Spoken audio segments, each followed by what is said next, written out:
Когда говорят о конце Второй мировой войны в Японии, обычно вспоминают Хиросиму и Нагасаки. Но еще была Окинава – остров, который превратился в настоящий ад на земле. Привет, дорогой друг! Если ты смотришь это видео, значит, ты на канале Алиса Tell Me. И сегодня я расскажу про самый страшный эпизод в истории Окинавы. Alisa, tell me. Алиса, расскажи мне. Alisa, enséñame. Alisa, dis-moi s'il te plaît. Alisa, söyle bana. Алиса, айтып берші маған. Alisa, vertel het me.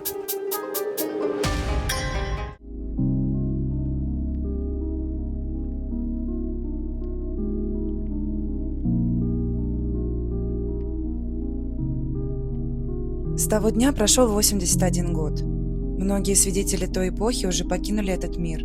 Но местные жители до сих пор помнят рассказы своих бабушек и дедушек о тех страшных 3 месяцах, которые в мировой истории называются «Битва за Окинаву». Весной 1945 года, в последние месяцы Второй мировой войны, Япония уже стремительно теряла контроль над Тихим океаном, а американские войска все ближе подходили к основным островам страны. Окинава была стратегически важна. Этот остров находился всего примерно в 500 километров от Кюсю, одного из главных островов Японии. Для США захват Окинавы означал возможность разместить аэродромы, военные базы и подготовиться к потенциальному вторжению в саму Японию. 1 апреля 1945 года американские войска начали масштабную высадку на остров. Это была крупнейшая десантная операция на Тихоокеанском фронте за всю войну. Но первое, что удивило американских солдат – почти полное отсутствие сопротивления на берегу. После кровопролитных боев на Иваджиме многие ожидали, что высадка превратится в катастрофу уже в первые часы. Однако японское командование выбрало другую тактику. Вместо того, чтобы сражаться на пляжах, японская армия отступила в южную часть острова, где заранее была создана сложная система обороны – подземные тоннели, бункеры, укрепления и пещеры. Именно там начался настоящий ад. Американские войска постепенно продвигались на юг, но практически каждый метр приходилось брать с тяжелыми потерями. Окинава быстро превратилась в бесконечное поле грязи, артиллерийских обстрелов и рукопашных боев. Особенно тяжелые бои шли за линию Щурия, главный оборонительный рубеж японской армии. Здесь использовались пещеры, подземные укрепления и естественный рельеф острова. Постоянные дожди превращали землю в болото. Тела погибших неделями оставались прямо на поле боя. Многие солдаты позже называли Окинаву самым страшным сражением всей войны. Но больше всего пострадали мирные жители. Сотни тысяч жителей Окинавы оказались буквально между двумя армиями. Люди прятались в пещерах, школах и подземных убежищах без нормальной еды, воды и медицинской помощи. Японская пропаганда убеждала гражданских, что американские солдаты будут пытать, убивать и издеваться над населением. Из-за этого многие семьи совершали массовые сэппуку. На Окинаве погибло огромное количество детей, женщин и пожилых людей. По разным оценкам, жертвами битвы стали более 200 тысяч человек, и значительная часть из них – мирное население. Именно во время битвы за Окинаву Япония особенно активно использовала камикадзе. Тысячи молодых пилотов отправлялись в практически смертельные атаки против американского флота. Для японского руководства это уже была битва отчаяния. К июню 1945 года японская оборона начала окончательно разрушаться. 23 июня считается днем завершения организованного сопротивления японской армии на Окинаве. Именно эта дата сегодня является днем памяти на острове. На Окинаве есть выражение, которое знают практически все местные жители – «Тетсу но бофу» или «стальной тайфун». Иногда его также переводят как «железный шторм» или «дождь из металла». И это, пожалуй, одно из самых точных описаний того, что происходило здесь весной 1945 года.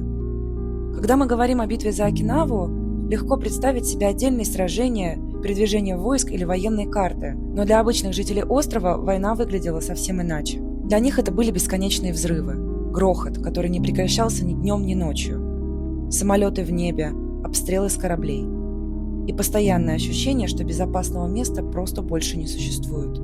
Перед высадкой американских войск и после нее по острову наносились массированные удары с моря и воздуха.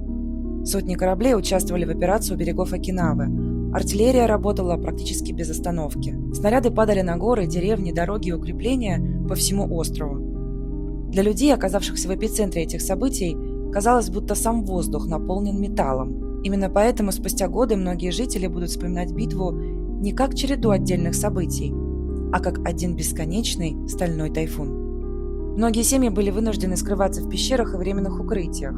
Каждый выход из укрытия мог оказаться последним. Некоторые вспоминали, что больше всего боялись не самих взрывов, а коротких моментов тишины. Потому что никто не знал, сколько продлится эта пауза и что произойдет дальше.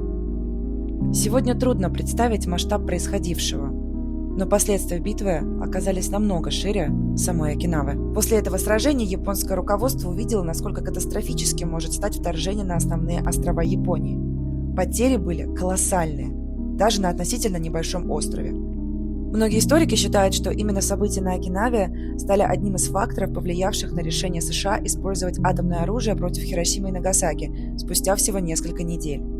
После войны Окинава на долгие годы перешла под контроль США, и даже сегодня здесь расположено большое количество американских военных баз, поэтому память о битве на Окинаве до сих пор остается не просто частью истории, а частью повседневной жизни острова. К моменту окончания битвы Окинава была практически уничтожена.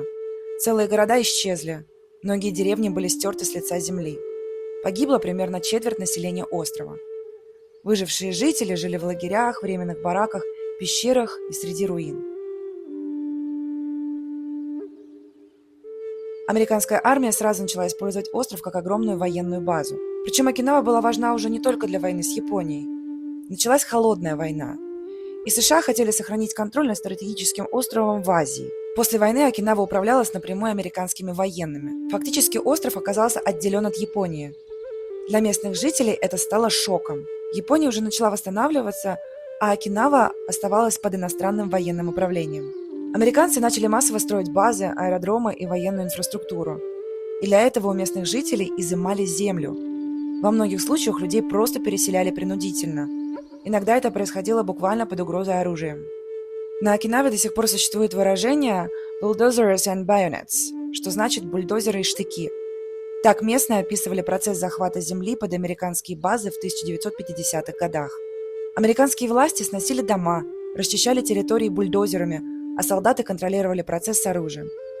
Для многих жителей это стало второй травмой после самой войны. После начала Корейской войны в 1950 году значение Окинавы резко выросло. США превратили остров в крупнейшую военную базу в Азии. Именно отсюда отправлялись самолеты, перебрасывались войска, хранилось оружие, координировались операции США в регионе. Позже Окинава также стала ключевой базой во время войны в Вьетнаме. Самое необычное для современного человека – Окинава в те годы жила фактически как отдельная территория. Хотя жители считали себя частью Японии, остров не подчинялся Токио. После войны американские власти ввели доллар, и долгие годы жители Окинавы пользовались именно американской валютой, а не японской иеной. Из-за этого остров экономически еще сильнее отделялся от основной Японии. Поездка в Японию была почти как поездка в другую страну. Это один из самых шокирующих фактов. Жители Окинавы не могли свободно ездить в основную Японию. Для поездки требовались специальные документы, а в некоторые периоды фактические разрешения похожи на визы. То есть формально японцы с Окинавы не имели тех же свобод, что жители Токио или Осаки. Для многих это было унизительно. Люди чувствовали себя забытыми и отделенными от страны, частью которой они себя считали.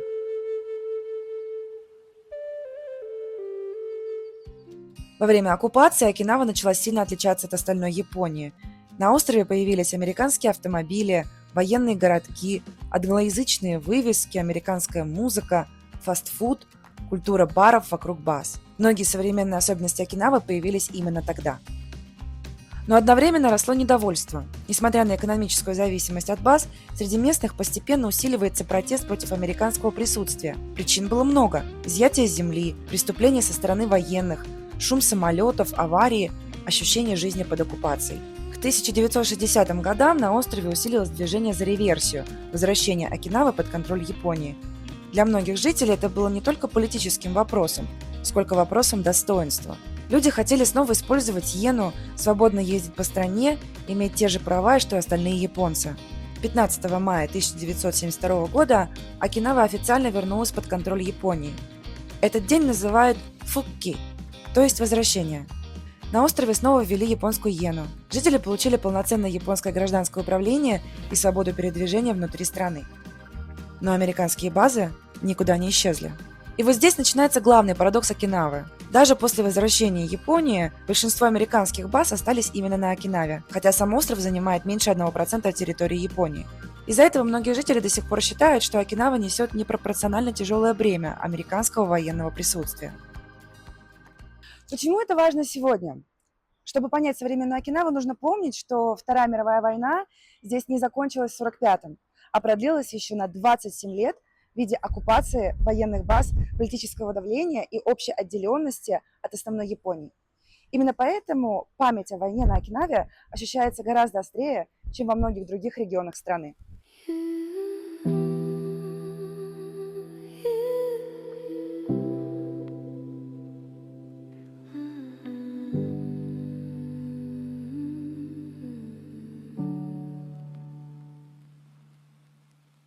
Весной 1945 года, во время битвы за Окинаву, на острове произошла история, которую здесь помнят до сих пор.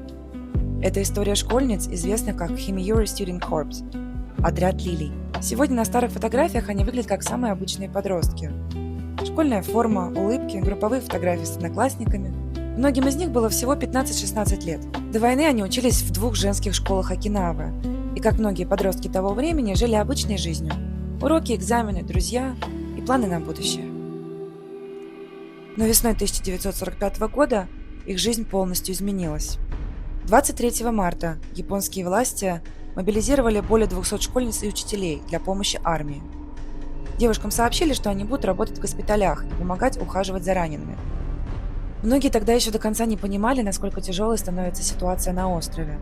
Некоторые даже взяли с собой учебники, школьные тетради и вещи для занятий.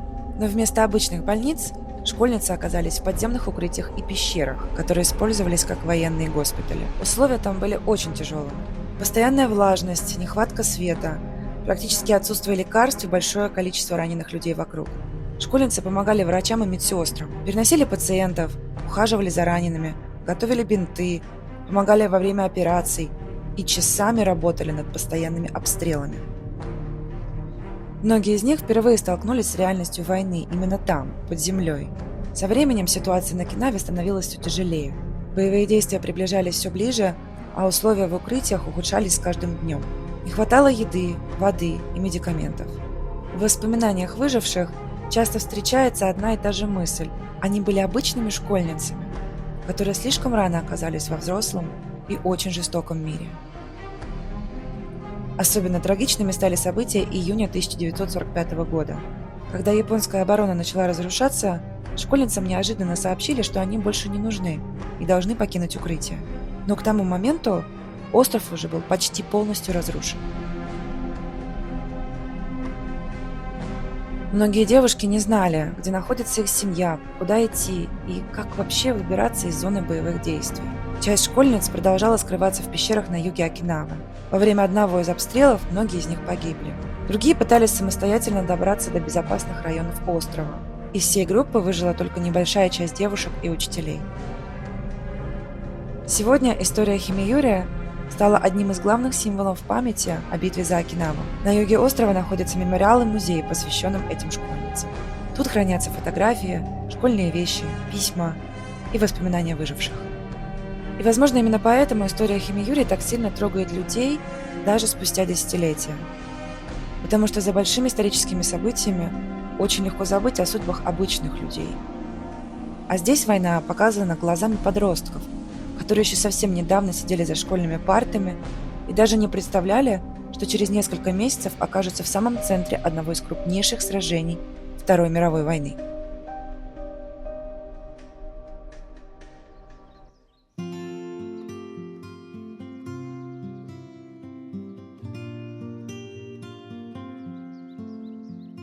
Сегодня Окинава выглядит совсем иначе. Пляжи, пальмы, туристические улицы, музыка сансины и летняя атмосфера. Именно такой остров знает большинство людей сейчас.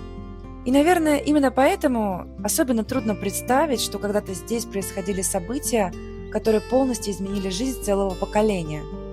Но при этом память о прошлом на Окинаве никуда не исчезла. Она сохранилась в мемориалах, семейных историях, музеях и в самих людях. Несмотря на разрушение и долгие годы американского управления, остров смог восстановиться. Появились новые города, дороги, школы и университеты.